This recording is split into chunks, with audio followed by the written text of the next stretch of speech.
So welcome to a place amidst all the sunlight of incredible darkness. This was the grand Nuremberg rally points for Hitler, where in the first 2 weeks of September every year from 1933 up until 1938, almost 39, Hitler gathered 800,000 people here, orchestrated by Albert Speer, welcome me, and had the giant rallies that you all remember, making Nuremberg probably the most famous or infamous city associated with Nazism. Now, what's interesting about this is that Hitler, those were outdoor rallies. He wanted to built an indoor space where he could address 50,000 party members for just 5 hours every year. This was going to be a temple consecrated just to Hitler, speaking for 5 hours a year, and it would be closed as like a sacred temple the rest of the time.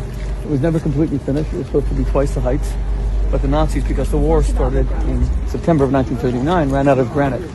So you could see that even the facade is made of granite, but behind it, they used 2 million bricks, cheap bricks, because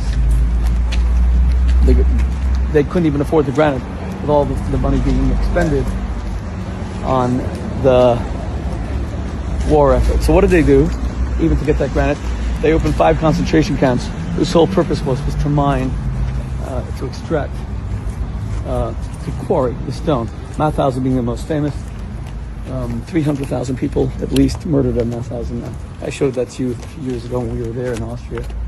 And Mauthausen, they worked the people to death. They had a lifespan of 9 months but death was a form of liberation. And then the Nazis were so sadistic in Mauthausen, they used to take the Jews and throw them off the quarries. They called them parachutists.